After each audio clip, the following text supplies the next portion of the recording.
एक बार की बात है, एक लड़का जिसका नाम विक्रम था, वह नरसिंहपुर से पचमढ़ी घूमने के लिए जा रहा था। ट्रेन में उसे एक लड़की मिली जिसका नाम सिया था। विक्रम ने जैसे ही सिया की आंखों में देखा, उसे सिया से प्यार हो गया। फिर विक्रम उसके सामने आकर बैठ गया। सिया भी विक्रम को देखने लगी। दोनों के बीच बातें शुरू हुई।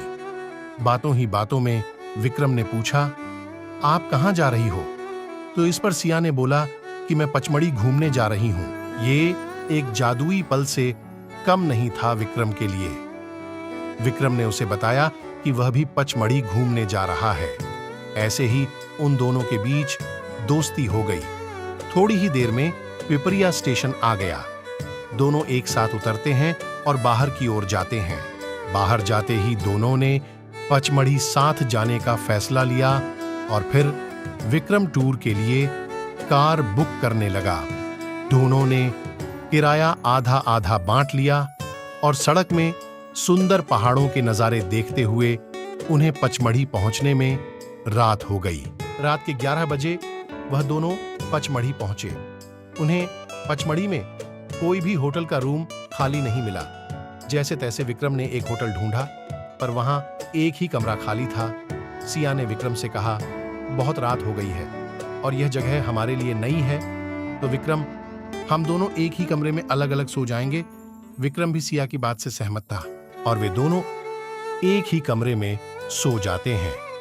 फिर सुबह हुई और दोनों पचमढ़ी घूमने निकल गए। सुंदर पहाड़, पेड़ पौधे और मनमोहक नजरों के वे दीवाने हो गए। धीरे धीरे सिया के मन में भी विक्रम के लिए प्यार आने लगा। उन्हें पचमढ़ी में घूमते घूमते एक हफ्ता हो गया और फिर दोनों का अपने घर जाने का समय आया। दोनों के मन में एक दूसरे के लिए प्यार था। विक्रम ने सिया को अपने दिल की बात बतानी चाहिए। विक्रम ने जाने के एक दिन पहले सिया को एक सुंदर रेस्टोरेंट में बुलाया और प्रपोज कर दिया। उसने अपने दिल की सारी बातें सिया से कह दी। सिया को अंदाजा भी नहीं था कि विक्रम उसे इतना प्यार करता है। सिया मन ही मन बहुत खुश हुई और उसने भी विक्रम का प्रस्ताव स्वीकार कर लिया। फिर सिया ने विक्रम से कहा, मैं भी तुम्हें मन ही मन पसंद करने लगी थी। दूसरे दिन वह दोनों अपने अपने घर चले जाते हैं। विक्रम सिया से वादा करता है कि वह बहुत जल्दी उसके घर आएगा। उसका हाथ मांगने वह दोनों गले मिलते हैं और अपने घर की ओर चले जाते हैं। वह रोज फोन पर बात करते हैं। ऐसे ही बहुत दिन हो गए। एक दिन सिया की मम्मी ने सिया को विक्रम से फोन पर बात करते देख लिया। सिया के मम्मी पापा ने उसका फोन ले लिया और उसकी शादी की बातें करने लगे। यहाँ सिया से बात ना हो पाने के कारण विक्रम बहुत परेशान था। सिया की शादी फिक्स हो गई। वह बहुत रोई विक्रम से बात करने के लिए। विक्रम को कुछ पता ही नहीं था। फिर सिया ने अपने दोस्त की मदद मांगी।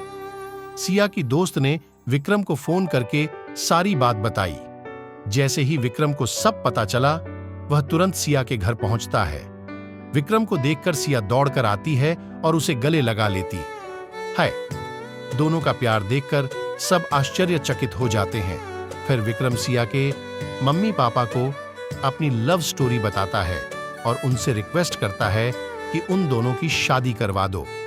विक्रम का व्यवहार और सिया के लिए प्यार देखकर सिया के मम्मी पापा विक्रम और सिया की शादी के लिए मान जाते हैं और विक्रम के घर सिया का रिश्ता लेकर जाते हैं। विक्रम के घर वालों को भी सिया बहुत पसंद आती है और दोनों के परिवार मिलकर उनकी शादी करवा देते हैं। फिर विक्रम और सिया अपना वैवाहिक जीवन खुशी खुशी बिताते हैं। ऐसी ही दिलचस्प कॉमेडी वीडियो देखने के लिए लाइक करें और सब्सक्राइब करना ना भूलें। Thank you for watching.